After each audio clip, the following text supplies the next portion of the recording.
Praise the lord. హల్లెలూయా. చేతులెత్తి దేవుని స్తోత్రం చెప్తామా. హల్లెలూయా. మంచిదని ప్రభు మిమ్మల్ని దీవించి ఆశీర్వదించి బలపరిచి నడిపించిన గాక. కుడి వచ్చిన మీ అందరికీ ప్రభు అయిన యేసుక్రీస్తు నామములో హృదయపూర్వక వందనాలు. మంచిదండి. లెంట్ ప్రేయర్స్లో 8వ దినము మనందరము ఇటు రీతిగా గడపడానికి దేవుడు ఎంతో కృపను చూపి ఉన్నాడు. కాబట్టి 8 దినాల నుంచి ఎడతెగక దేవుడు మనతోని ఆయన వాక్యము ద్వారా ఆయన మనతో మాట్లాడుతున్నాడు.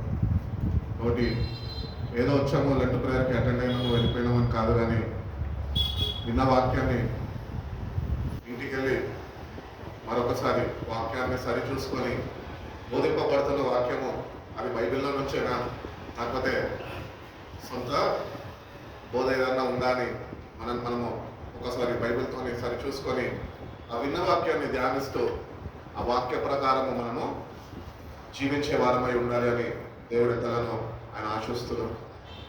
కాబట్టి విన్న వాక్యాన్ని విడిచిపెట్టద్దు. దేవుడు మనకి ప్రతిదినము ఒక అవకాశం కలిగజేస్తున్నాడు. ఆయన వాక్యాన్ని విని ఆ వాక్యము ద్వారా బలంను చేకూర్చుకొని సత్యమార్గమందు మనము నడిపింపబడుతూ ఆయన పరిశుద్ధ రాకడ కొరకు మనము తగిన సిద్ధపాటు కలిగిన వారమై ఉండాలి అని ప్రతిదినము దేవుడు తన పరిశుద్ధ గ్రంథం నుంచి ఆయన మాట్లాడుతూ వస్తున్నాడు. కాబట్టి వాక్యాన్ని నిర్లక్ష్యం చేయొద్దు. వాక్యాన్ని శ్రద్ధతోని విందాము. ఆ ప్రకారమే ఆ వాక్యాన్ని ఇంటికి వెళ్ళినాక విమర వేసుకుంటూ ధ్యానిస్తూ దేవునితో కొద్దిగా సమయము గడిపేవారుగా ఉన్నప్పుడు దేవుడు తప్పక ఆ వాక్యము చేత నీ ప్రార్థన సహాయం ద్వారా ఆయన పరిశుద్ధాత్మని తోడుగా ఉంచి బలాన్ని చేకూర్చి విశ్వాసంలో మనం ఎంత రీతిగా ముందుకు కొనసాగాలో ఆయన మనకి దగ్గరుండి నేర్పించి ఆయన నడిపిస్తారు. కాబట్టి 8th డే లెంట్ డే ప్రేయర్కి వచ్చిన మనము ఒకటి గుర్తిస్తాం. ఏంటి అంటే ఆ ద్వారబంధం మీద నేను రక్తము చూసినప్పుడు నేను దాని లోపలికి వెళ్ళకుండా దాన్ని దాటి వెళ్తాను అని దేవుడు తన పరిశుద్ధ వాక్యంలో పాత నిబంధనలో మనకి తెలియపరుచున్నాడు. కాబట్టి ఈ సంహార దూత అది వచ్చినప్పుడు వాళ్ళ ద్వారాబంధానికి వాళ్ళ రక్తాన్ని వాళ్ళు కొన్ని గృహాల మీద కూర్చున్నారట. ఏ గృహాల మీద అయితే ఆ రక్తము ఆయనకి కనబడ్డదో ఆ గృహాన్ని ఆయన విడిచిపెట్టి మరి ఏ గృహాల మీద అయితే రక్తము లేదో వాళ్ళందరినీ ఆయన సంహరించినట్టు వాక్యము మనకు తెలియపరుస్తుంది. When I see the blood, దేవుడు లోకాన్ని ఎంతగానో ప్రేమించి తన ప్రియ కుమారుడిని నీ కొరకు నా కొరకు కల్వరి సింహలో బలియాగంగా మన పాపాల నిమిత్తం ఆయన రక్తాన్ని చిందించి ఆయన మళ్ళా సమాధి చేయబడి 3వ దినమందు తిరిగి లేచి పునరుద్ధానుడై ఆయన 40 దినాల తర్వాత ఆరోహణమై ఆయన తండ్రి దగ్గరికి వెళ్ళడము మనం వాక్యంలో మనం చూస్తున్నాం. ఇది ఏదో ఒక కథ కాదు, కానీ ఇది నిజంగా మన జీవితాల్లో మనము అలవర్చుకున్నామా? నిజంగా రక్తంతో ఈరోజు నువ్వు తడపబడి ఉన్నావా, లేకపోతే రక్తము చేత నువ్వు కప్పబడి ఉన్నావా? ఆనాడు ఆ ఇశ్రాయేల్ ఐగుప్తులో మనము ఆ సంహార దూతం చూస్తే when I see the blood I will pass over అంటున్నాడు దేవుడు. నిర్గమాకాండము 12వ అధ్యాయము 3వ వాక్యంలో ఒక మాట ఉంటుంది చూడండి.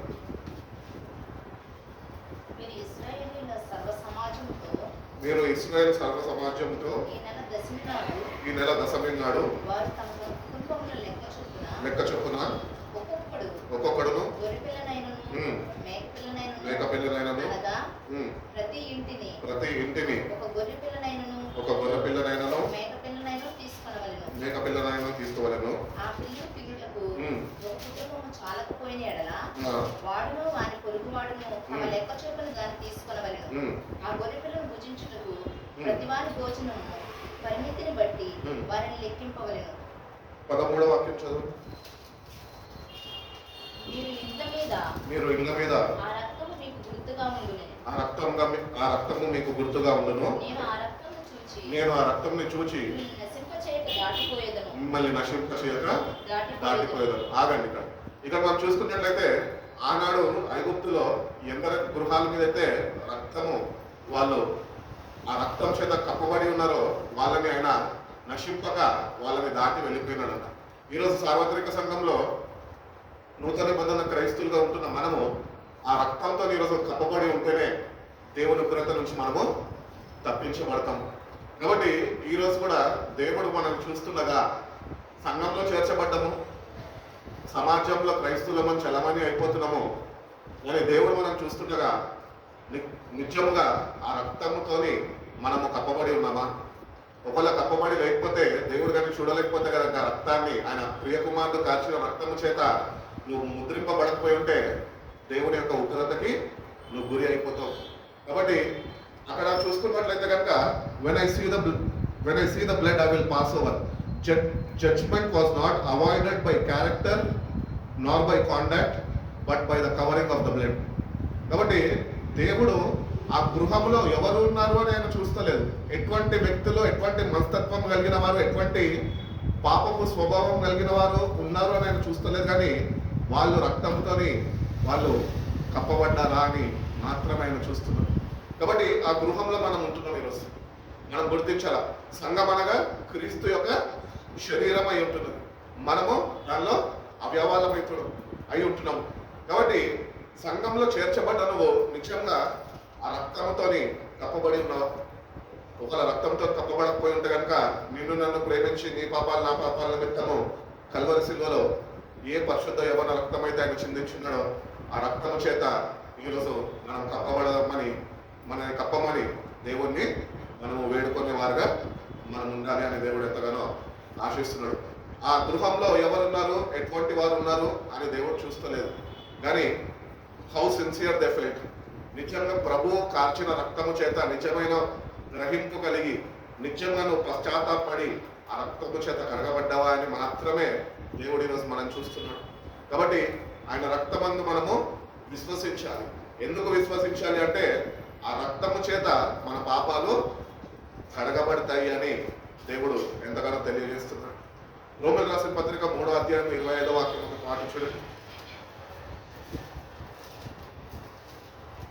రోమన్ రాసిన పత్రిక 3వ అధ్యాయము, మీరు పూర్వము చేయబడిన పాపములను దేవుడు తన ఓర్మి వలన ఉపేక్షించినందున ఆయన నీతిని కనపరచవలెనని క్రీస్తు యేసు రక్తమందు విశ్వాసము ద్వారా ఆయనను కరుణాధారముగా బయలుపరచెను. God presented him as a sacrifice of atonement through faith in his blood. He did this to demonstrate his justice, because in his forbearance he had left the sins committed beforehand unpunished. కాబట్టి ఇక్కడ మనకు తెలియజేస్తున్నారు ఏంటి అంటే మీరు ఈ రక్తము చేత కడగబడాలి. He checks the blood of his son. ఈరోజు నిన్ను నన్ను దేవాది దేవుడు చూస్తున్నప్పుడు తన కుమారుడు యొక్క రక్తముతో నువ్వు కడగబడ్డావా అని మాత్రమే ఆయన చూస్తున్నాడు. నువ్వు ఎట్లా భక్తి చేస్తున్నావు, ఎట్లా ఉన్నావు అని ఆయన చూస్తలే, కానీ తన కుమారుడు కార్చిన రక్తము చేత నువ్వు ఈరోజు కప్పబడి ఉన్నావా? ఆ రక్తమందు నువ్వు విశ్వసించగలుగుతున్నావా? మనం విశ్వాసం ఉంచాలి. అందుకనే హెబ్రీ రాసిన పత్రిక అంటదా, విశ్వాసానికి కర్త దాన్ని కొనసాగించువాడు యేసు వైపు చూచుచు. ఎందుకో యేసు అని అక్కడ పేరు పెట్టబడ్డదంటే ఆయన ఒక్కడే సర్వలోక పాపాల నిమిత్తము ఆ కల్వరి శిలువలో ఆయన ప్రాణాన్ని దారపోసడు. ఆ సర్వలోకంలో ఉన్న పాపం అంతటి ఆయన మీద ఆయన వేసుకున్నాడు. కాబట్టి ఆ రక్తం చేత నువ్వు నేను ఈరోజు కప్పబడాలి అని దేవుడు ఎంతగానో ఆయన ఆశిస్తున్నాడు. కాబట్టి God is not looking at you. నువ్వు ఎటువంటి వ్యక్తిని అని దేవుడిని చూస్తాడు. నువ్వు నిజంగా ఆ రక్తమందు విశ్వాసం నుంచి ఆ రక్తం చేత నువ్వు కప్పబడి నీకు ఇవ్వబడిన రక్షణని నువ్వు జాగ్రత్తగా ముందుకి కొనసాగించగలుగుతున్నావు అని మాత్రమే చూస్తున్నాడు. కాబట్టి యేసుప్రభునందు విశ్వాసం ఉండాలి. అటు రీతిగా ఆయన కార్చిన రక్తమందు కూడా మనము విశ్వసించే వారుగా మనం ఉండాలి అని దేవుడు ఎంతగానో ఆశిస్తున్నాడు. అదేవిధంగా మనం చూసుకున్నట్లయితే కనుక బ్లడ్ రిక్వైర్డ్, మనకి రక్తము అవసరమైంది. ఇప్పుడు మనకి శరీరంలో రక్తం అవసరమైన వాళ్ళని ఏం చేస్తున్నాం? జ్ఞానం గల వారైతే చక్కగా పండ్లు తిని రోజుకి 2 యాపిళ్ళు తిని రక్తాన్ని చేకూర్చుకుంటారు. కానీ కొంతమంది ఏం చేస్తారు? హాస్పిటల్కి వెళ్ళి బ్లడ్ బ్యాంక్ నుంచి కొంత రక్తాన్ని తీసుకొని వాళ్ళు ఆ బలాన్ని మళ్ళీ చేకూర్చుకుంటారు. అటు రీతిగానే మన ఆధ్యాత్మికమైన స్థితిలో కూడా మనం క్రీస్తు రక్తాన్ని ధరింపజేసుకోవాలి, దాని ఎందు విశ్వసించాలి, ఆ రక్తం చేత కడగబడాలి. అప్పుడే ఆత్మీయ స్థితిలో మనము బలాభివృద్ధిని పొందుకునే వారుగా మనం ఉంటామని దేవుడు ఎంతగానో ఆయన వాక్యం ద్వారా తెలియజేస్తున్నాడు. కాబట్టి బ్లడ్ ఇస్ రిక్వైర్డ్. హెబ్రీయులకు రాసిన పత్రిక 9వ అధ్యాయము 22వ వాక్యంలో ఒక మాట ఉంటుంది చూడండి.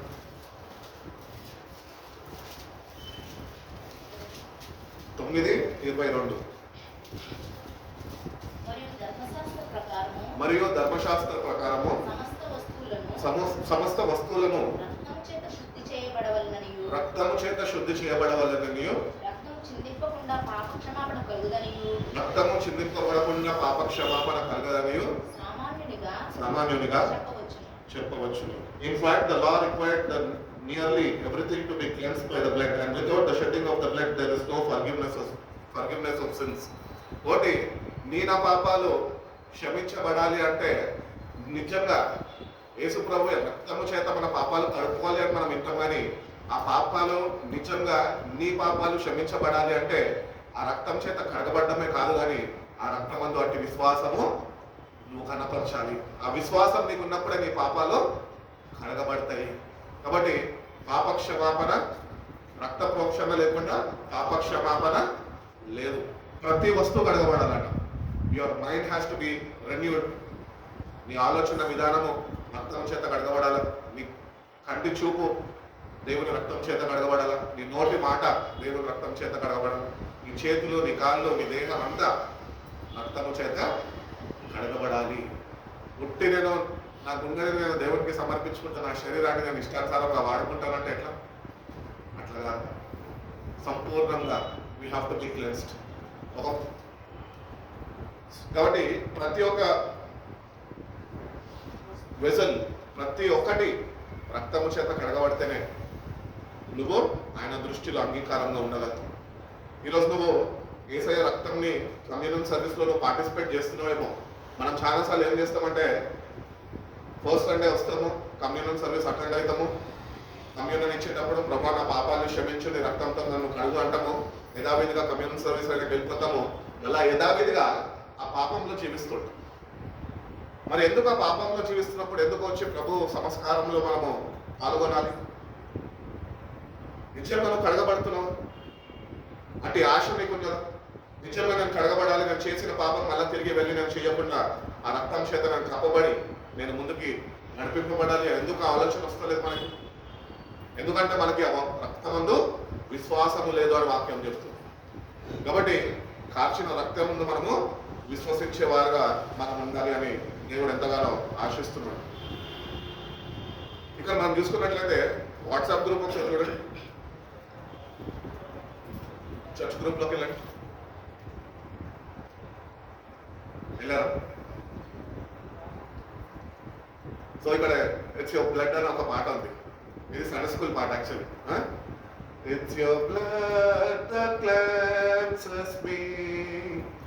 It's your blood that gives me life. It's your blood that took my place in redeeming sacrifice. Washes me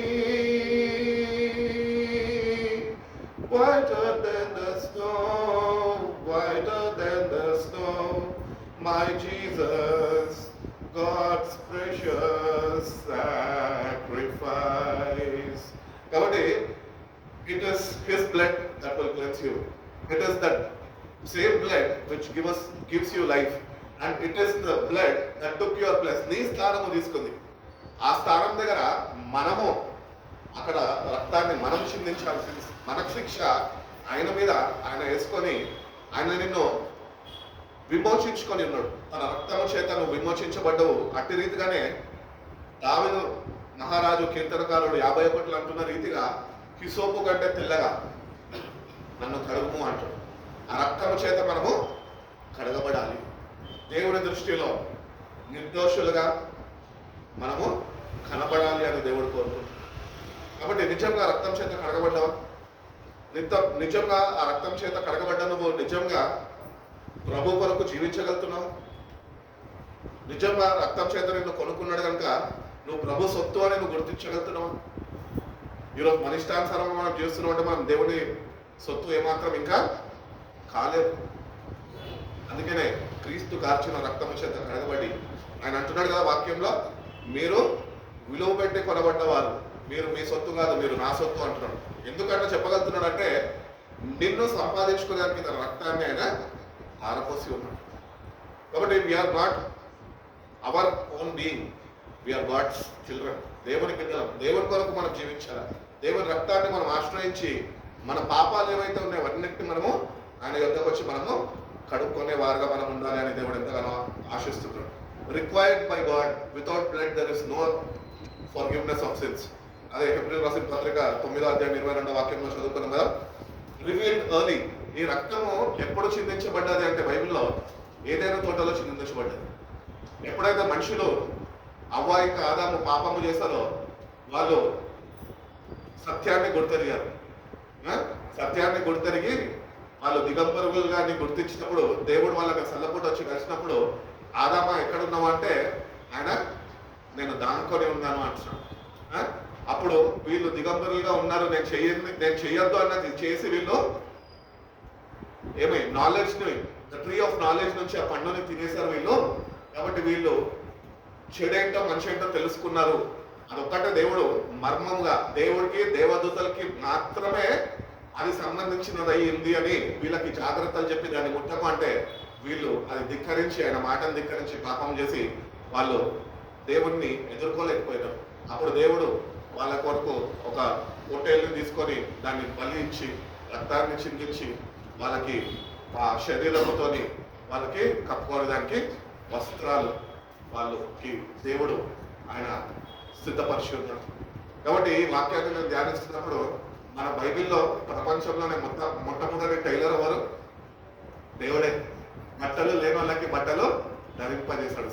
అవమానము సిగ్గుతోని ఉన్న మన జీవితాన్ని ఆయన రక్తాన్ని చిందించి ఆ పరిశుద్ధ వస్త్రాన్ని ఆయన మనకి కప్పి ఉన్నాడు. కాబట్టి దేవుడు ఈ రక్తాన్ని ముందుగానే ఆయన బయలుపరిచి ఉన్నాడు.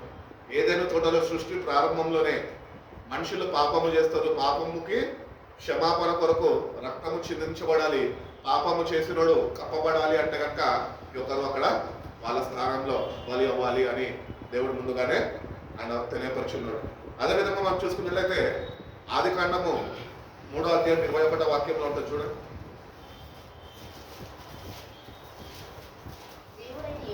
దేవుడైన యెహోవా ఆదామును అతని భార్యకును చర్మపు చొక్కాయలను చేయించి వాళ్ళకి తొడిగించాను. కాబట్టి ఈ చొక్కా ఎక్కడి నుంచి వచ్చింది అంటే అది ఒక జంతువు యొక్క బలి ద్వారా, రక్తము చిందించిన ద్వారా వాళ్ళకి ఆ వస్త్రాలు ధరింపబడ్డాయి. ఈరోజు రక్షణ వస్త్రము మనం కూడా ధరించుకోవాలంటే క్రీస్తు యొక్క రక్తాన్ని మనము ఆశ్రయించాలి. అది ధరింపజేసుకొని దాంతో కడగబడితేనే ఈ రక్షణ వస్త్రము అనేది దేవుడు మనకి ధరింపజేస్తాను అంటున్నాడు. లేవికాండం 17వ అధ్యాయము 11వ వాక్యం ఒక మాట చూడు. లేవికాండము 17వ అధ్యాయము 11వ వాక్యం. అమ్మా, రక్తము దేహమునకు ప్రాణము, మీ నిమిత్తము ప్రాయశ్చిత్తము చేయనట్లు బలిపీఠం మీద పోయుటకై దానిని మీకు ఇచ్చి తిని, రక్తము దానిలో ఉన్న ప్రాణంని బట్టి ప్రాయశ్చిత్తము చేయను. కాబట్టి ఇక్కడ మనం చదువుకుంటే for the life of a creature is in the blood and I have given it to you to make an atonement of your cells on the altar. దేవుని బలిపీఠం మీద మనము ఏదైనా అర్పించాలి అంటే కనుక క్రీస్తు యొక్క రక్తము మనకి కావాలి. క్రీస్తు రక్తము లేకుండా నువ్వు వచ్చి ఎన్ని అర్పణలు అర్పించినప్పటికీ కూడా ఆ అర్పణలో ఏమాత్రమో అంగీకారము కాలేమో అని దేవుడు ఆయన ముందుగానే మనకు తెలియపరుస్తున్నాడు. కాబట్టి it is an atonement for your sins. యేసుక్రీస్తు ప్రభు యొక్క రక్తంని మనము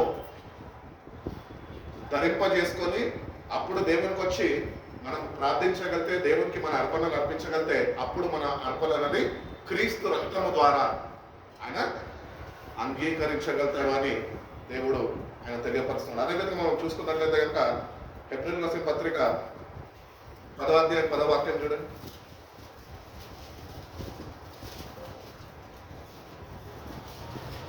10:10 యేసుక్రీస్తు యొక్క శరీరము అమ్మా యేసుక్రీస్తు యొక్క శరీరము యేసుక్రీస్తు యొక్క శరీరము ఒక్కసారి అర్పించబడు చేత ఆ చిత్తమును బట్టి మనము పరిశుద్ధపరచబడి ఉన్నాము. రిలీజ్డ్ ఈ రక్షణ క్రీస్తు ద్వారా మనకు అనుగ్రహింపబడది. Released by Christ. ఈ సాల్వేషన్ అనేది ఆయన రక్తము చిందించినాక అది మనకి అందింపబడ్డది. అదేవిధంగా మనం చూసుకున్నట్లయితే కనుక ఫిబ్రవరి 9:22 చూడండి.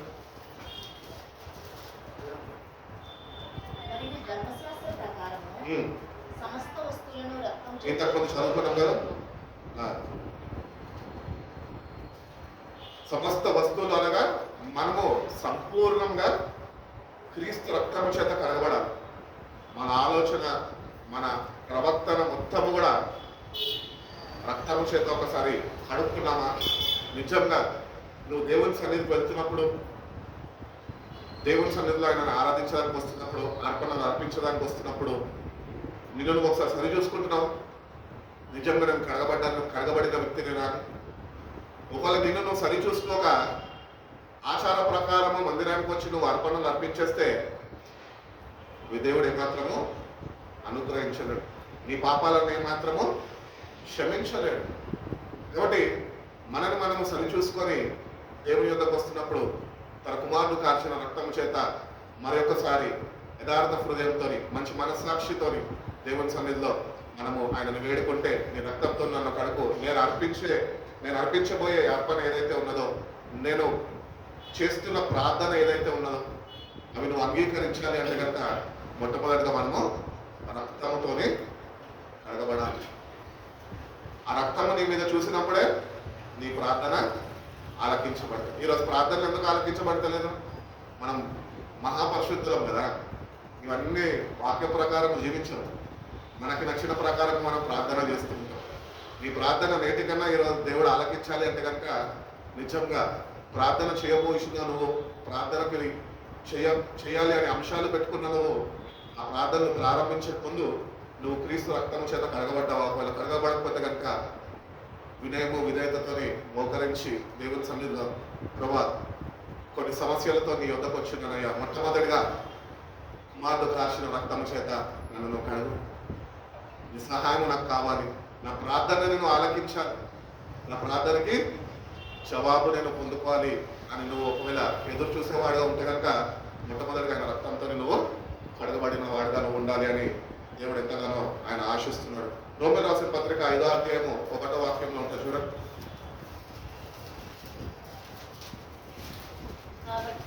కాబట్టి విశ్వాసం మూలంన మనం నీతిమంతులుగా తీర్చిదిద్దబడి మన ప్రభు అయిన యేసుక్రీస్తు ద్వారా దేవునితోనే సమాధానము కలిగి ఉండును.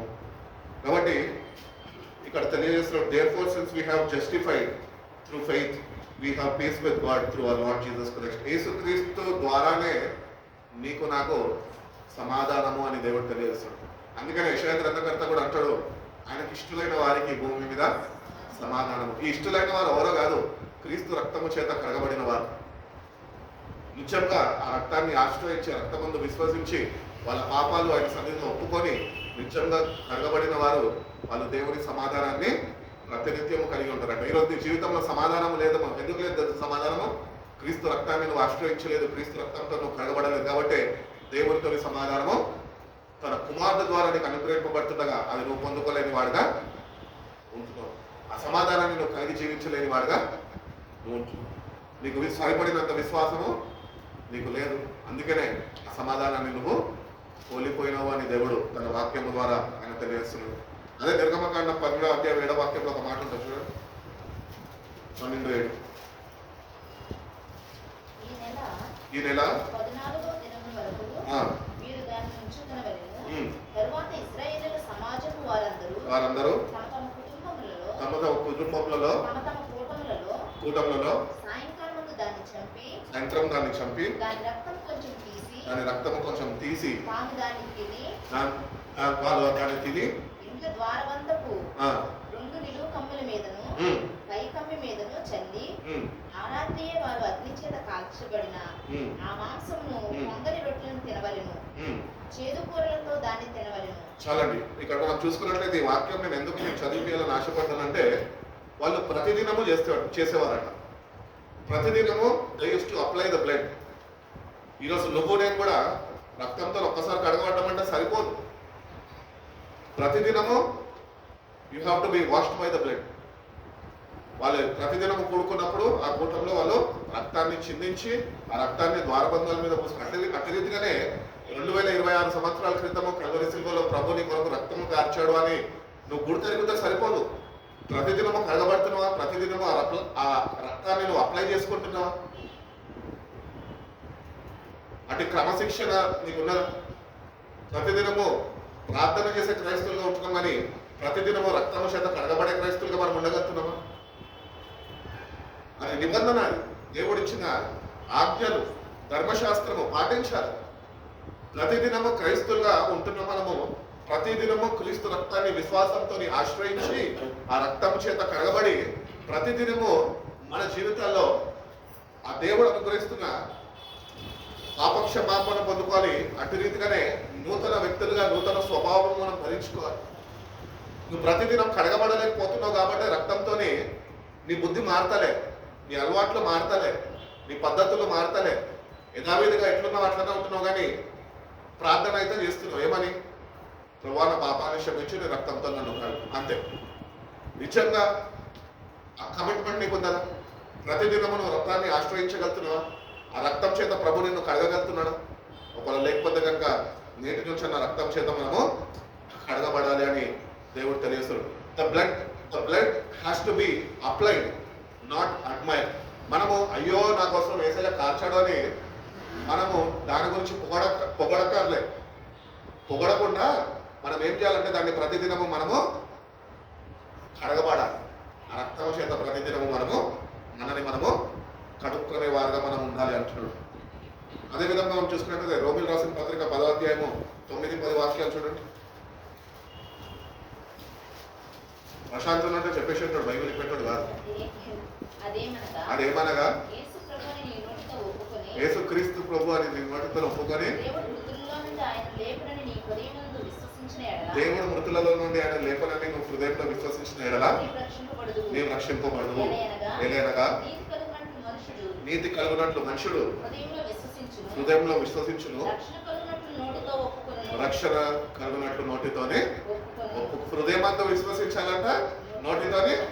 మనం ఇది చేస్తే అది చేయము, అది చేస్తే ఇది చేయము. ఇది మన పొరపాటు. అందుకనే పాత నిబంధన కూడా మనం చదవాలి.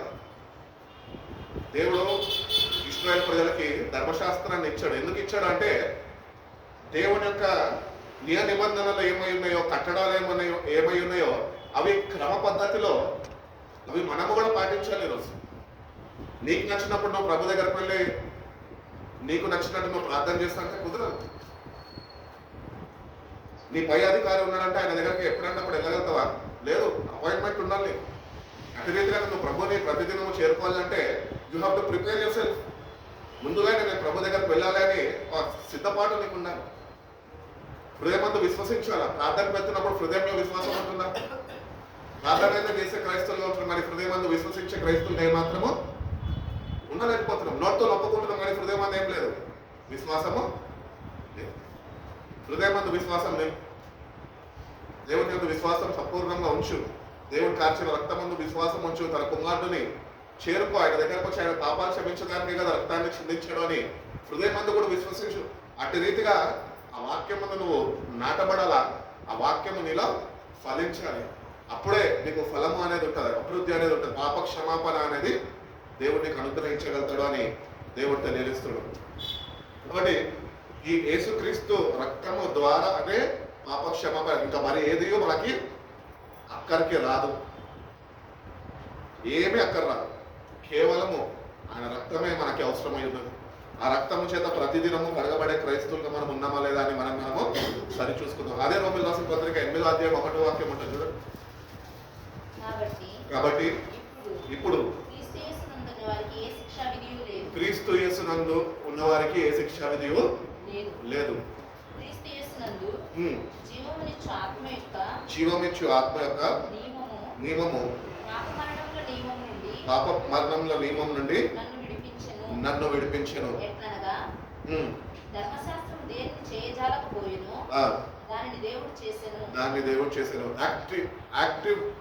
Activated immediately judgment passed over. ఎప్పుడైతే నువ్వు విశ్వసించగలుగుతావో, నోటితోని హృదయమందు విశ్వసించగలుగుతావో, నోటికి ఒప్పుకోగలుగుతావో, అప్పుడు క్రీస్తు నందు ఉన్నవాడికి ఏ శిక్ష విధియో you are passed the judgment. దేవుని యొక్క తీర్పుని నువ్వు తప్పించబడ్డావు. నీ హృదయంలో విశ్వాసం అంత ప్రాముఖ్యమైనది. కాబట్టి ఎట్టి విశ్వాసం నీ హృదయంలో ఈ రోజు ఉంటున్నది. ప్రభువుకి తెలుసు మనం ఎట్టి విశ్వాసులము. శిష్యులు కూడా ఆయనతో ఉన్నప్పుడు ఆవగింగంత విశ్వాసం ఉంటే మీకు చాలా అన్నారు. శిష్యులను అడుగుతున్నాడు ఆయన ఏమన్నంటే, ఏమైంది మీ విశ్వాసం? ఆయనతోనే ఉన్నారు, ఆయన వారితోనే ఉన్నాడు, కానీ విశ్వాసము లేని వారుగా వాళ్ళు ఉంటున్నారు. మన జీవితాల్లో కూడా అంతే. విశ్వాసం ఉంది అనుకుంటున్నాం, అది ప్రాక్టీస్ పెట్టక, ఆ విశ్వాసంలో మనం పెంపొందించబడక, విశ్వాసంలో మనకి ఏమంటారు, ఆ విశ్వాసంలో మనకి అభివృద్ధి చెందక, మనము ఉన్న విశ్వాసంతోనే సరిపెట్టుకొని ప్రయత్నిస్తున్నాం. లేదు, నీ విశ్వాసము పెంపొందించబడాలి, విశ్వాసంలో నువ్వు ఎదగాలి. వాక్యాన్ని నువ్వు చదువుతుండగా, క్రీస్తు యొక్క బలియాగంని నువ్వు ధ్యానిస్తుండగా, your faith has to be increased. ఉన్న విశ్వాసం అంటే సరిపోదు. క్రైస్తవుల్లో ఉన్న బలహీనత ఏంటంటే, ప్రభు చెప్పాడు కదా, ఆవగింజ విశ్వాసం ఉంటే చాలు, ఆ విశ్వాసమే సరిపెట్టుకొని నీ రక్షణను కొనసాగించాలనుకుంటున్నావా? ఆ విశ్వాసం సరిపోదు.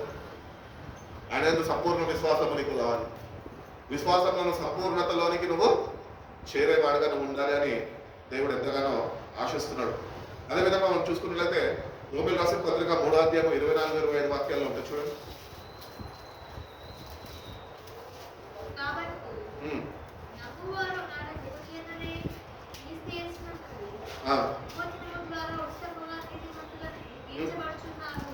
తీర్చబడుచున్నారు.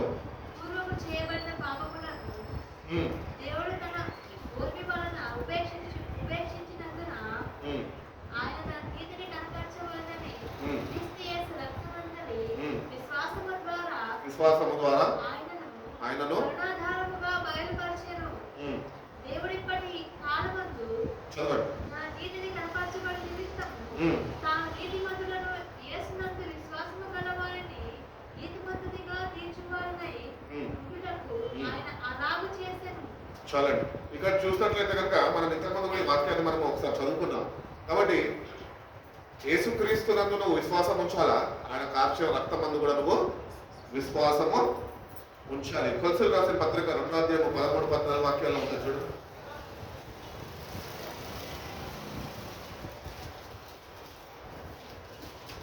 కొలసీయులకు రాసిన పత్రిక 2వ అధ్యాయము 13-14 వాక్యాలు. మరియు అపరాధం వలనను శరీరమందు సున్నతి పొందక ఉండుట వలన మీరు మృతులై ఉండగా దేవుడు మన మీద రుణముగాను మనకు విరోధంగాను ఉండిన పత్రమును మేకులతో నీ సిలువకి కొట్టి దాని మీద చేరాతను తుడిచివేసి మనకు అడ్డం లేకుండా దాన్ని ఎత్తివేసి మన అపరాధములన్నింటినీ క్షమించి ఆయనతో కూడా మనని. So God did not demand good works inside the house but blood out side the house. కాబట్టి నువ్వు ఎటువంటి వ్యక్తిత్వము కలిగి ఉన్న వ్యక్తి అని దేవుడు చూస్తలేదు, కానీ క్రీస్తు రక్తం చేత నువ్వు కడగబడ్డావా అనే మాత్రమే ఆయన చూస్తున్నావు. కాబట్టి క్రీస్తు రక్తము చాలా అవసరము. ప్రతిదినము మనము ఆయన రక్తాన్ని ఆశ్రయించాలి. ఆ రక్తము చేత మనము కడుక్కునే వారమై ఉండాలి, కడగమని దేవుడిని అడిగే వారమై ఉండాలి. అప్పుడే భక్తుడైన పౌలు చెప్తున్న రీతిగా మీరు క్రీస్తు స్వరూపంలోనికి రావాలి అంటే ప్రతిదినం నువ్వు కడగబడాలి. నెలలో ఒకసారి కమ్యూనియన్ సర్వీస్కి వస్తే కడగబడవు. You have to be washed by the blood every day. ప్రతిదినం ఆయన సిల్వని ఆశ్రయించాలి, ఆయన కార్చిన రక్తాన్ని ఆశ్రయించాలి, అటు విశ్వాసాన్ని నిలపాలి. అటు రీతిగానే నూతన పరచబడుతూ ఉంటారు, అనుగ్రహిస్తున్న శక్తితోనే నింపబడుతూ ఉండాలి అని దేవుడు ఎంతగానో ఆశిస్తున్నాడు. యోహాను సువార్త 19వ అధ్యాయం 30వ వాక్యం ఒకసారి చూడు. యోహాను సువార్త 19వ అధ్యాయం 19-30. చదవండి. యేసు ఉమ్. ఆ చిరక పుచ్చుకొని ఆ చిరక పుచ్చుకొని సమాప్తమైనదని చెప్పి సమాప్తమైనది అని చెప్పి తల వంచి ఆత్మను ఆత్మని అప్పగించెను. అప్పగించాను. ఇదేంటి అంటే the payment of sins is finally paid. ఇంకొక వచ్చి ఇంకా ఏమన్నా వెల చెల్లించి పాపాన్ని క్షమించలేరు. కాబట్టి సోల్ పేమెంట్ ఇస్ దట్. ఎక్కడ అంటే యేసు ఆ చిరుకని పుచ్చుకొని సమాప్తమాయను అని ఆయన పలికి ఆయన ప్రాణమును అప్పగించను. కాబట్టి ఫినిష్డ్ అన్న మాట ఎప్పుడైతే ఆయన మాట్లాడాడో అక్కడ పాపముతోనే సమస్తము ఏమైంది, బంధించబడ్డది, ఆగిపోయింది. కానీ మనుషులు ఈ రోజుకి కూడా ఫినిష్డ్ వర్క్ ఆఫ్ క్రైస్ట్లో లేరు. వాళ్ళు ఇంకా సాల్వేషన్ ప్రాసెస్లోనే ఉన్నారు. కానీ ఇక్కడ దేవుడు చెప్తున్నాడు, నీ పాపాల నిమిత్తము నేను ముందుగానే వెల చెల్లించేశాను. ఇంకా నువ్వేం చేయాల్సిన అవసరం లేదు. ఇంకా నువ్వేం చేయాలి? కేవలం నువ్వు ఆయన కుమార్తె యందు విశ్వాసము, ఆయన కార్చిన రక్తమందు విశ్వాసం ఉంచితే చాలు అని.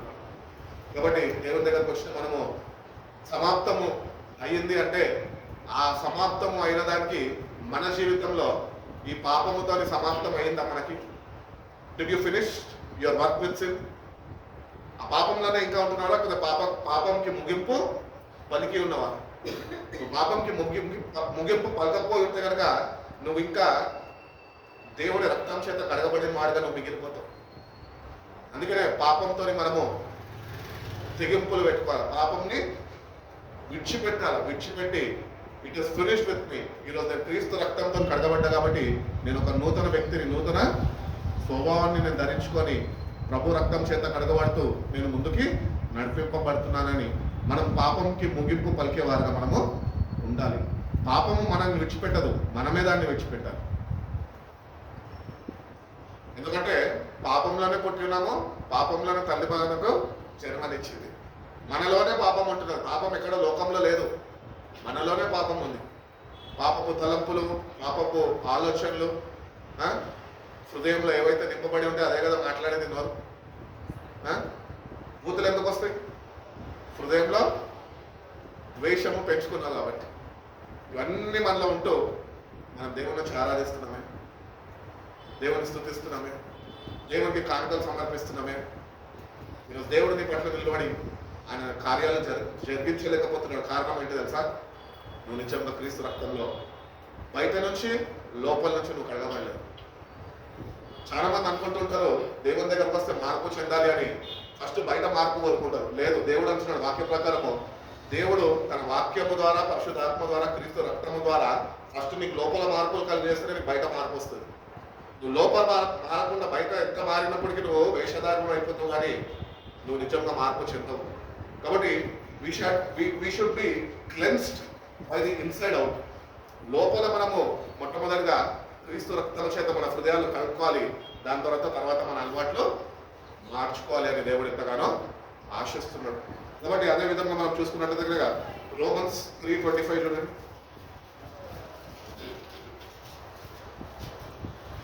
రోమన్స్ 3:25 అమ్మా, పూర్ణము చేయబడిన పాపములను ఉపేక్షించినందున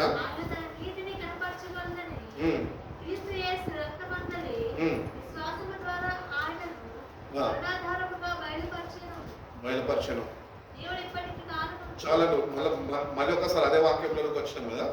కొరింథీయులకు రాసిన మొదటి పత్రిక 5వ అధ్యాయము 1వ వాక్యంలోకి వెళ్ళాను. మీలో జారత్వమున్నదని వదంతి కలుగు. మీలో ఒకడు తన తండ్రి భార్యను ఉంచుకున్నాడనుట. ఫస్ట్ కొరింథీయుస్ 5:7 చదవండి. మీరు లేనివారు కనుక, మీరు పులిపిండి లేనివారు కనుక అవుటకై ఆ పాతదైన పులిపిండిని తీసి పారవేయుడి. అంతేకాక క్రీస్తును మన పస్కా పశువు వధింపబడెను కనుక పాతదైన పులిపిండితోనైనను దుర్మార్గతయు దుష్టత్వమును కుడిపిండితోనైనను ఉమ్. కాకుండా కాకుండా నిష్కపటమును నిష్కపటమును సత్యమును సత్యమును పులియని రొట్టెతో పులియని రొట్టెతో పండుగ ఆచరించుము. పండుగ ఆచరింతుము. కాబట్టి ఇక్కడ తెలియపరుస్తున్నాడు ఏంటంటే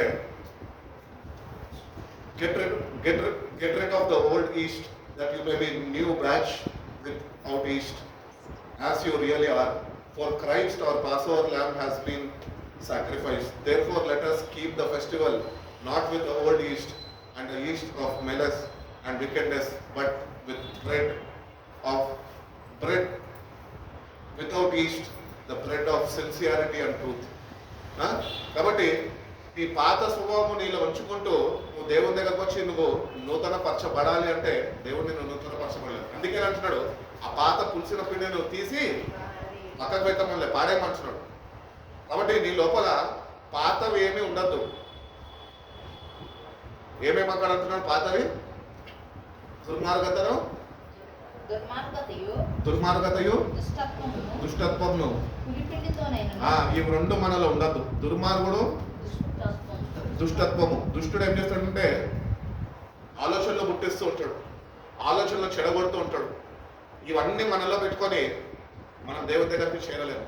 కాబట్టి ఇవన్నిటిని మనము తీసి పాడేసి ఒక పవిత్రమైన సిన్సియారిటీతోని నువ్వు దేవుని దగ్గరికి రావాలి. సిన్సియర్ ఫెయిత్ తోని నువ్వు దేవుని దగ్గరికి రావాలి. సత్యముతో నువ్వు దేవుని దగ్గరికి రావాలి అని దేవుడు ఎంతగానో ఆయన ఆశిస్తున్నాడు. అదేవిధంగా మనం చూసుకున్నట్లయితే కనుక ఎఫెసీయులకు రాసిన పత్రిక 5వ అధ్యాయం 2వ వాక్యం చదువు.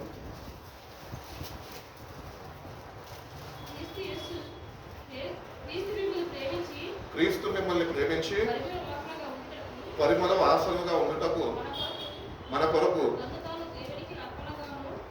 తమ్ము తాను దేవునికి అర్పణగాను బలిగాను అర్పించుకొనును. అలాగే మీరు కూడా ప్రేమ కలిగి నడుచుకొనుడి. మీలో జారత్వమే గాని ఏ విధమైన అపవిత్రత కానీ వదత్వమే కానీ ఎత్తకూడదు. ఇదే పరిశుద్ధులకు.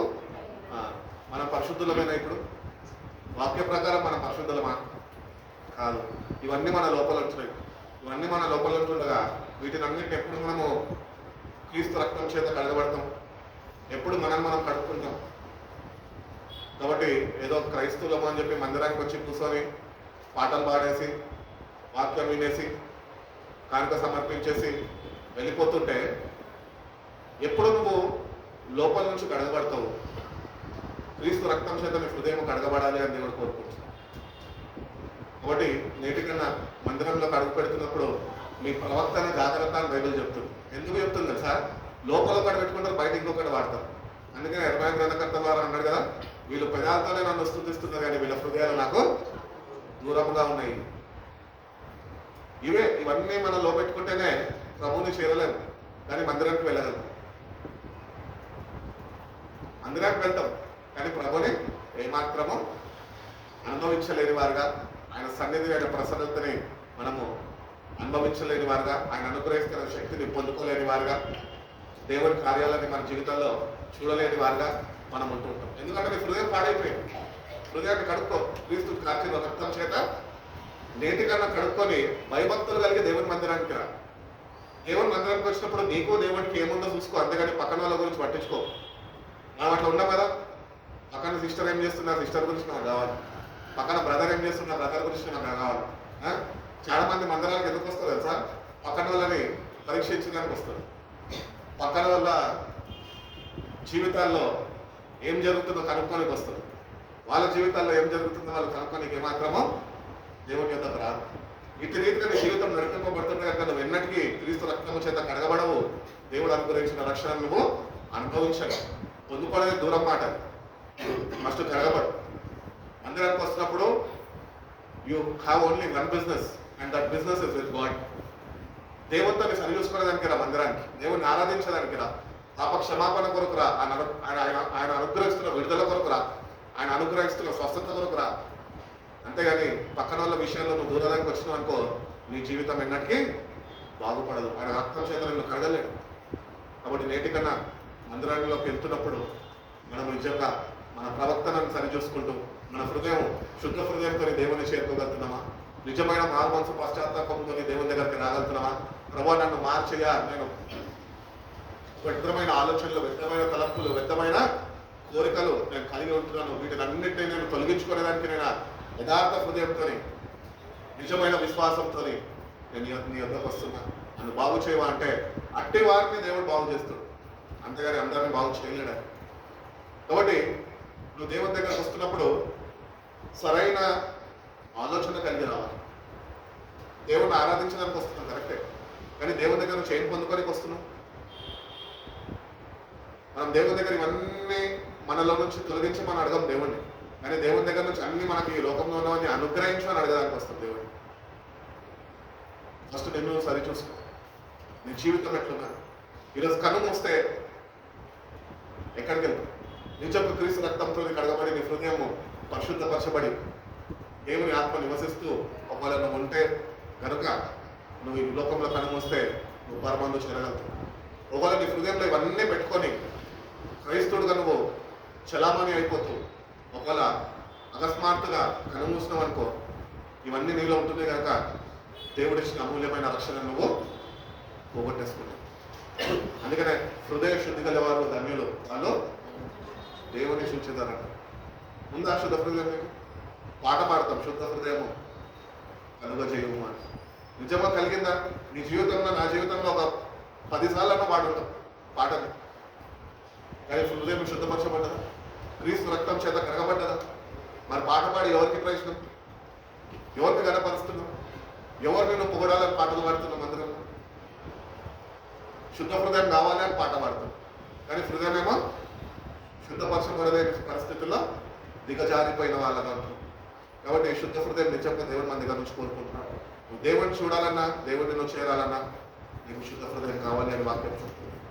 కాబట్టి వాక్యము చేత భక్తుడైన పౌలు చెప్తున్న రీతిగా మీరు వాక్యము చేత ఉత్కస్నానం చేయబడాలి, క్రీస్తు రక్తము చేత మీ హృదయాలు కడగబడాలి. అప్పుడే నువ్వు దేవుడిని చూడగలుగుతావు, దేవుడిని అనుభవించగలుగుతావు, దేవుని సన్నిధిని, దేవుని ప్రసన్నతలో నువ్వు ఉండి నిలబడి నువ్వు ఆయనలో ఆనందించగలుగుతావు. ఈరోజు శుద్ధ హృదయం లేకనే ఏ బాధతో వస్తున్నావు అదే బాధతో తిరిగి వెళ్తున్నావు. ఎందుకంటే హృదయంలో మొత్తము కుట్ర, దేవుని చిత్తానుసారమైనవన్నీ ఏమీ లేవు, కానీ ఈ లోకపరమైనవి మానవులు కలుగు చేసుకునేవన్నీ మన హృదయాల్లో ఉంచాయి. అవన్నింటినీ మనము ఈరోజు తొలగించుకునే వారిగా మనం ఉండాలి అని దేవుడు ఎంతగానో ఆశిస్తున్నాడు. రోమన్ రాసిన పత్రిక 6వ అధ్యాయం 23వ వాక్యం ఉంటుంది. రోమన్స్ 6:23. ఏలయనగా పాపం వల్ల వచ్చే జీతం మరణము, ఏలైనగా పాపం వల్ల వచ్చే జీతము మరణము, అయితే దేవుని కృపావరము మన ప్రభు అయిన క్రీస్తు యేసునందు నిత్య జీవము, మన ప్రభు అయిన క్రీస్తు యేసునందు నిత్య జీవము. కాబట్టి the wages of sin is death. పాపము నీలో ఉంటే అది మరణానికే తీసుకెళ్తుంది. అందుకనే నీ హృదయాన్ని నువ్వు ఈ లోకాన్ని యాత్రని ముగించకముందు ఒకసారి సరి చూసుకొని దాన్ని శుద్ధపరచుకో. శుద్ధపరచుకున్న దేవుడిని అడుగు. నీలో ఉంటున్నవన్నీ తీసేసి వాక్యంతో నింపబడు. వాక్యంతో నింపబడితేనే ఆ నిత్య జీవము అనేది నీకు అనుగ్రహింపబడుతుంది అని దేవుడు ఆయన తెలియపరుస్తున్నాడు. ఎఫెసీయులకు రాసిన పత్రిక 1వ అధ్యాయం 7వ వాక్యం చూడండి.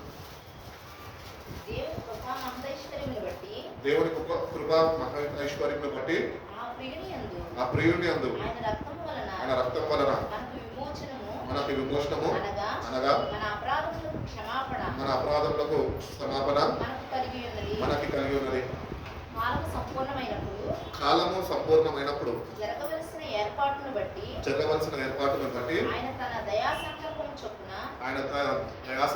చొప్పున తన చిత్తామును గూర్చిన మర్మమును మనకు తెలియజేసి మనకు సంపూర్ణమైన జ్ఞాన వివేచన కలుగుటకు ఆ కృపను మన ఎడల విస్తరింపజేసెను. ఆ కృపను మనం పట్ల విస్తరింపజేసాను. కాబట్టి securing salvation, redemption through his blood. కాబట్టి మనము ఎట్టి రీతిగా అయితే ప్రతిదినము కడగబడుతున్నామో అట్టి రీతిగానే ప్రతిదినం మనము విమోచించబడాలి. నూతన వ్యక్తిగా నూతన స్వభావం ధరింపజేసుకోవాలి. లేకపోతే కనుక నువ్వు చేసే భక్తిని ఒకరోజు మోసం చేసేస్తూ ఉంటుంది. కాబట్టి దేవుడు తన యందు విశ్వసించిన వారిని, ఆయన రక్తమందు విశ్వసించిన వారిని ఆయన ఇటర్నల్ సెక్యూరిటీ ఇచ్చినాడంట. ఏంటి ఇటర్నల్ సెక్యూరిటీ అంటే తన రక్తంతో మనని ముద్రించున్నాడంట. అదే ఎఫెసీయులకు రాసిన పత్రిక 1:13 ఉంటుంది చూడండి, చదవండి 13. మీరును సత్యవాక్యమును మీరును సత్యవాక్యమును అనగా మీరు అక్షర సువార్తను విని క్రీస్తునందు విశ్వాసం ఉంచి వాగ్దానం చేయబడిన ఆత్మచేత ముద్రింపబడితిరి. వాగ్దానము చేయబడిన ఆత్మచేత మీరు ముద్రింపబడితిరి. కాబట్టి ఎంతమంది అయితే ఈ రక్తం చేత ప్రతిదినము కడగబడుతూ ఉంటారో, ఆ శుద్ధ హృదయాన్ని కలిగి జీవిస్తుంటారో, వాళ్ళు మాత్రమే పరిశుద్ధాత్మని కలిగి ఉండగలుగుతారు. కాబట్టి పరిశుద్ధాత్మ అందరికీ ఇవ్వడు దేవుడు. పరిశుద్ధాత్మ పాపాలు ఒప్పింపజేస్తుంది పాపిని, కానీ పాపిలో పరిశుద్ధాత్ముడు నివసించలేడు. అది మనం గుర్తించాలి. నువ్వు ఎప్పుడైతే రక్తం చేత కడగబడతావో, ఎప్పుడైతే నీ హృదయం శుద్ధి చేయబడుతుందో, అప్పుడే పరిశుద్ధాత్మ దేవుడు మనలో నివసించగలుగుతాడు అని దేవుడు చెప్తున్నాడు. కానీ ఈరోజు ఈ వాక్యాన్ని చదువుతుండగా నిజంగా పరిశుద్ధాత్ముడు మనల్ని ఒప్పింపజేసే స్థాయిలోనే మనం ఉంటున్నామా, లేకపోతే ఆయన మనలో నివసించే స్థాయికి మనం ఎదిగి ఉన్నామా? ఈరోజు కన్నా మీ హృదయాన్ని సరి చేసుకొని ఆయనకి నివాస స్థలం సిద్ధపరచు. ఆయన నీలో ఉండాలని ఆశపడు, నీతో ఉండాలని ఆశపడు, నేను నడిపించాలని ఆశపడుతున్నాను, బలపరచాలని ఆశపడుతున్నాడు. నీతోని ఉండి నీ కష్టాలలో, నీ కన్నీటిలో, నీ బాధలో, నీ శ్రమలలో నీకు తోడుగా ఉండి ఆయన బలాన్ని చేకూర్చి నిన్ను విజయవంతంగా ఆయన నిన్ను నడిపించాలని ఆశపడుతున్నాడు. ఆ రక్షణను వెట్టి రీతిగా పొందుకోవాలో ఆయన ఆశపడుతున్నాడు. కాబట్టి ఇంకా పరిశుద్ధాత్మని కప్పబడ్డది కదా అని చెప్పి పరిశుద్ధాత్మని అది ఒప్పింపజేస్తుంది నేను ఒప్పుకుంటా అని నీ జీవితంలో నువ్వు ఆయనకి స్థానం సిద్ధపరచకపోతే ఆ రక్షణను పోగొట్టేసుకుంటావు. ఈరోజు కొన్ని ఒక జాగ్రత్త వహించి మనం ఒకటి జాగ్రత్త తీసుకుందాం. ఏంటంటే ఆయన మనం ఒప్పించేసే స్థాయిలోనే మనం ఉండద్దు, కానీ ఆయన మనలో నివసించే స్థాయిలోకి మనము మన జీవితాన్ని సరిదిద్దుకునే వాళ్ళగా మనం ఉండాలి అని దేవుడు ఎంతగానో ఆశిస్తున్నాం. అదేవిధంగా మనం చూసుకున్నట్లయితే హెబ్రీయులకు రాసిన పత్రిక 12వ అధ్యాయం 24వ వాక్యం చూడండి.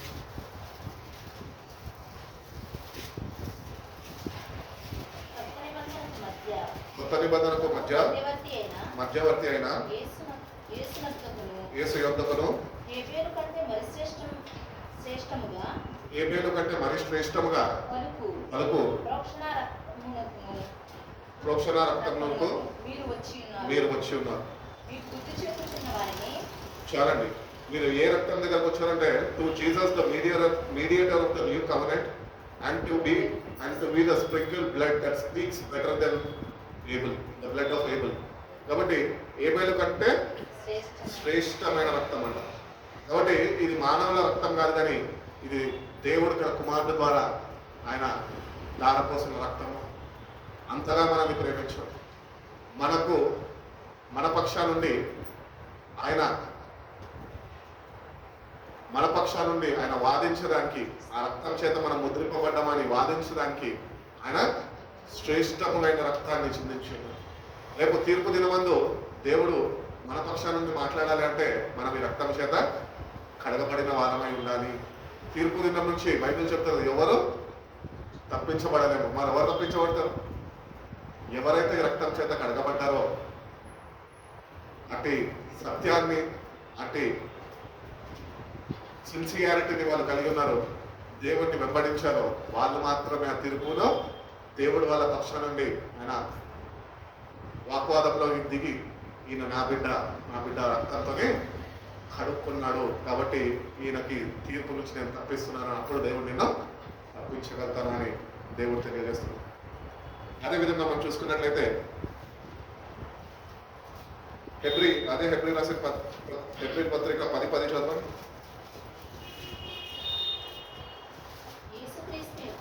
యేసుక్రీస్తు యొక్క శరీరము ఒకటేసారి అర్పింపబడుట చేత ఆ చిత్తంని బట్టి మనము పరిశుద్ధపరచబడి ఉన్నాము. అదే అధ్యాయం 12వ వాక్యం చదవండి.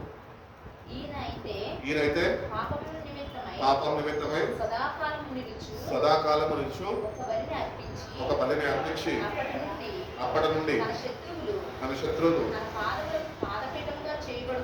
చేయబడి వరకు కనిపెట్టుచు దేవుడి కుడి పార్శ్వనందు నీ కొరకు నా కొరకు ప్రభు రక్తాన్ని చిందించి ప్రాణాన్ని ధారపోసి సమాధి చేయబడి తిరిగి పునరుద్ధరణై తిరిగి లేచి ఆరోహణం అయిపోయి ఈరోజు ఆయన తండ్రి కుడి పాఠశాల కూర్చొని మన గురించి బైబిల్ చెప్తున్నది నేటికి కూడా ఆయన విజ్ఞాపన చేస్తున్నాడంట. అంటే నా బిడ్డను నేను నా రక్తము చేత నేను కడగాలి, నా రక్తము చేత వాడు కడగబడాలి, వాడు పవిత్రునిగా మారాలి, వాడు ఈ రాజ్యంలోనికి చేరాలి అని చెప్పి నేటికి కూడా తండ్రి కుడి పాఠశాల నీ కొరకు నా కొరకు ఆయన విజ్ఞాపన కర్తగా ఆయన ఉంటున్నాడు. అదే 14వ వాక్యం చదవమా కింద. ఒక అర్పణ చేత ఆయన పరిశుద్ధపరచబడు వారిని సదాకాలమునకు సంపూర్ణులుగా చేసి ఉన్నాడు. సదాకాలం వరకు వాళ్ళని సంపూర్ణులుగా చేసి ఉన్నాడు. కాబట్టి సదాకాలము అని పాట పాడుకుంటాం. నిజంగా సంపూర్ణతలో ఉంటున్నావా? ఇవన్నీ మనం యోచించక పాటలు పాడుకుంటూ సరిపెట్టుకుంటే రేపు కంగు తినేది నువ్వే. అయ్యా ఇంత భక్తి చేసి నాకు రక్షణ ఇవ్వాలంటున్నావు ఏంది దేవుడు అంటాడు.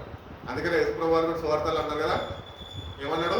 వాళ్ళు వచ్చి అడుగుతారంట మత్తయి సువార్త 24వ అధ్యాయం అనుకుంటా. అక్కడ అంటారు, వాళ్ళు మీరు నా నామంలో దెయ్యాలను వెళ్ళగొట్టలేదా, మీ నామంలో స్వస్థతలు చేయలేదా, మీ నామంలో మేము ఏం చేయలేదని చెప్పు అంటే, అక్రమం చేయగలరా మీరు ఎవరు నాకు తెలియదు, నా దగ్గర నుంచి మీరు తొలగిపోండి అంటారు. ఎందుకు వీళ్ళని అక్రమం చేయవాలారా అన్నాడంటే, వాళ్ళు యేసయ్య నామంలో అధికారం ఉన్నది అని గుర్తెరిగారు, కానీ ఆ నామములో వాళ్ళకి పాపక్షమాపణ మారు మనసు ఉన్నదని వాళ్ళు అంగీకరించలేని వారుగా ఉంటారు. ఈరోజు మన జీవితాలు కూడా అంతే. యేసయ్య నామంలో అధికారం ఉన్నది, యేసయ్యనే నిజంలోక రక్షకుడు అని చెప్పేవారు ఉన్నాం, కానీ నువ్వు నిజంగా రక్షణ బాటలో ఉంటున్నావు, ఇతరులకి చెప్పేవాడు ఉంటున్నావు, కానీ నీలో మార్పు ఉందా అంటే నిజమైన మారు మనసు పశ్చాత్తాపం దేవుడిని నీకు అనుగ్రహించున్నాడు. నిజంగా పొందుకొని నువ్వు ప్రతిదినము వాక్యము చేత ఉత్క స్నానం చేయబడుతూ క్రీస్తు రక్తం చేత కడగబడుతూ సంపూర్ణతలోనికి నువ్వు నడిపింపబడుతున్నావా? సదాకాలము ప్రభు కొరకు నువ్వు ప్రభుతో జీవించాలన్న తగిన సిద్ధపాటు నీకు ఉన్నదా? ఈ లోకములో ఏదో ఒక రోజు మనము ఈ లోకాన్ని విడిచిపెట్టాలని మనకు తెలుసు, కానీ సంపూర్ణత లేకపోతే ఇంటి సిద్ధపాటు మనకు లేకపోతే మోసపోయేది మనమే. అందుకనే బైబిల్ చెప్తుంది, మోసపోబోడి దేవుడు వ్యతిరేకపడ్డాడు, ఎవడు ఏమి విత్తునో అదే పోస్తాడు. విత్తు, వాక్యాన్ని విత్తు. లోకంలో జీవిస్తున్నాడు, నీలో వాక్యాన్ని విత్తు. పనికిరాని మాటలు విత్తద్దు, పక్కన వాళ్ళ వ్యవహారాలు విత్తద్దు, పక్కన వాళ్ళ గురించి కాలక్షేపం కొరకు మాట్లాడద్దు ఎవరితో. వాక్యాన్ని విత్తే క్రైస్తవుడిగా ఉంటున్న వాక్యము నీ హృదయంలో విత్తబడుతుందా? ఆ వాక్యం నీలో చిగురిస్తుందా? వాక్యం నీలో ఫలిస్తుందా? నిజంగా ప్రభు కోరుకున్న రీతిగా నీ జీవితం నడిపింపబడుతున్నదా? ఒకవేళ లేకపోతే కనుక నేటి నుంచి అన్నా దేవుని దగ్గరకు వస్తున్నాం, ఆయన రక్తాన్ని ఆశ్రయిస్తాము, దేవుణ్ణి అడుగుదాము, యథార్థ హృదయంతో నీ దగ్గరకు వస్తున్నాయా? నువ్వు కార్షీలైన పవిత్ర రక్తం చేత నాలో ఉంటున్న ప్రతి ఒక్క అపవిత్రతని నువ్వు కడిగివేసే ప్రభా, నీలో ఉంటున్న పవిత్రతను నాకు దయచేయ ప్రభా. నిజంలో ప్రభా నేను వేడుకుంటున్నాను, బ్రతిమలాడుకుంటున్నాను, నాలో ఒక మార్పు కలుగు చేయి అని నువ్వు కానీ ప్రభుని నువ్వు ఆశ్రయించగలిగితే సిల్వ దగ్గర ఆయన సిల్వని ధ్యానించి ఈ రెఫరెన్సుల ప్రకారం మొత్తము మన పాత నిబంధన కొత్త నిబంధన రెండింటిని ధ్యానించి ఉన్నాం కదా, ఈ రెండింటి ప్రకారము ప్రతిదినము మనం కడగబడాలి, ప్రతి ఒక్కటి కడగబడాలి. ఈ రెండు మాటలు గుర్తుపెట్టుకోండి, ప్రతిదినము కడగబడాలి, ప్రతి ఒక్కటి కడగబడాలి. నీ మాట, నీ నడక, నీ ప్రవర్తన ప్రతి ఒక్కటి ఆయన దృష్టిలో అంగీకారంగా ఉండగలుగుతున్నదని ప్రతిదినం మనము సరిచూసుకొని ఆయన రక్తాన్ని మనం ఆశ్రయించి ఆ సిల్వ నీడలో మనం నిలిచి ఉండగలిగితే కనుక దేవుడు అనుగ్రహించిన రక్షణ మనము పొందుకొని వారు. దేవుడు అటువంటి కృప మనందరికీ అనుగ్రహించి మనల్ని బలపరిచి నడిపించుగాక. కలుగొసుకుందాం, చిన్న ప్రార్థన చేసుకుందాం. సతీషణ ప్రార్థనలో నడిపిస్తాం.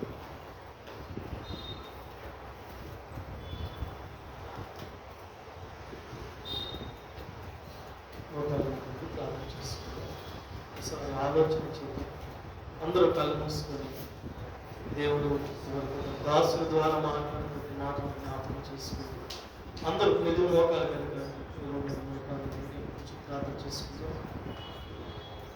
నిజమే, రక్తము దేవునకు ప్రాణము అని దేవుడు వాటిని శ్రావిస్తుంది. ఆ ప్రాణమే నీ కొరకు నా కొరకు కార్చబడింది.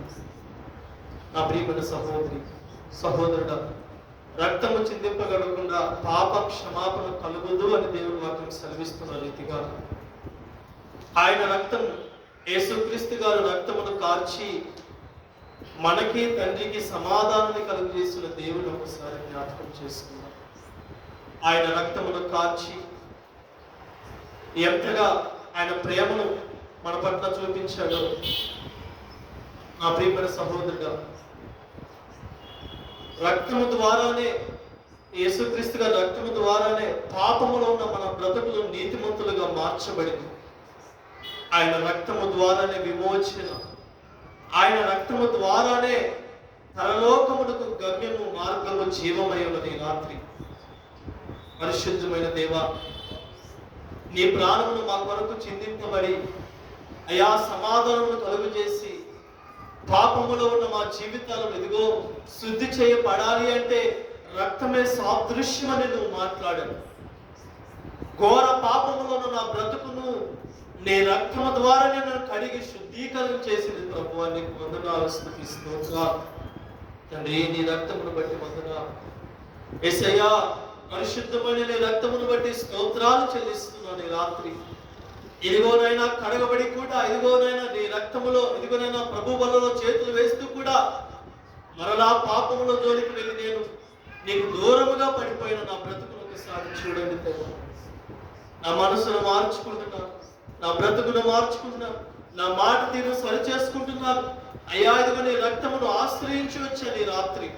నీవు మాట్లాడే ప్రతి మాటకి దేవా లోబడి జీవిస్తానని మాట ఇస్తూ ఉండగా ఇంకను నాకు బలమును దయచేయండి, ఇంకను నాకు శక్తిని దయచేయండి, ఇంకను నీలో అయ్యా నేను రక్తము వలె విశ్వాసములో అయ్యా ముందుకు కొనసాగుడు కావలసిన అభిషేకమును మా అందరికీ దయచేయండి ప్రభువా. దేవా, నీ రక్తములో ఉన్న అయా సాదృశ్యాన్ని రాత్రి మాత్రం మీరు మాట్లాడారు. ఎంతగా నీ ప్రాణమును అయా మా కొరకు ఇదిగో కలువరి శిలువలో పెట్టి ఉన్నారో మీరు మాటలు ప్రతి మాటను బట్టి కృతజ్ఞతలు చెల్లిస్తున్నాను. దేవాని యొక్క బిడ్డను దర్శించండి అయ్యా. ఒట్టి వారము, మట్టి వారము, దేనికి పనికిరాని వారము అయ్యా, బలహీనము, మమ్మల్ని బలపరచండి, మమ్మల్ని శుద్ధీకరించండి, మమ్మల్ని బాగు చేయండి, మమ్మల్ని కడగండి, నీ కొరకు వాడుకోండి, వెలుగు వలె నింపమని వేడుకొనిచున్నాము తండ్రి. నీకు స్తోత్రం. ఎందరైతే ఇదిగో యొక్క శిలువ యొక్క ధ్యానాల్లో అయ్యాదిగో పడిపోయిన ఆత్మీయ జీవితాన్ని కట్టుకుంటున్నారు అయ్యా, అదిగో మనుషులుగా మేము కట్టుకోలేము, కానీ నీలో అయ్యా నీవే మమ్మల్ని కట్టమని ప్రత్యేకంగా ప్రార్థిస్తున్నాం. అనారోగ్యాలతో బాధపడుతున్న బిడ్డల దేవ స్వస్థతను దయచేయండి. ఏదు నిమిత్తము ప్రార్థిస్తున్నారో బిడ్డల యొక్క ఆత్మీయ జీవితంలోను, భౌతికమైన జీవితంలోనూ స్వస్థతను మీరు అనుగ్రహించండి. దేవ సేవకులను, సేవకురాలను, దేవ తల్లిగారిని, సంఘాన్ని, పరిచారకులను, అయ్యా యవన బిడ్డలను, వృద్ధులను, మా సంఘం అంతటా నీకు ఒక కంచె వేసి నీ కాపుదలను దయచేయమని ప్రత్యేకంగా ప్రార్థిస్తున్నాం.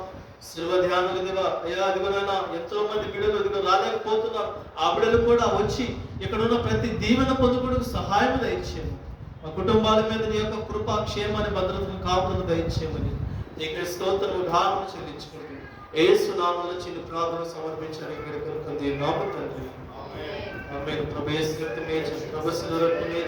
ప్రవేశ సంపూర్ణమిచ్చాడు. అపవాదికి దొరుకుతున్న నాశనం.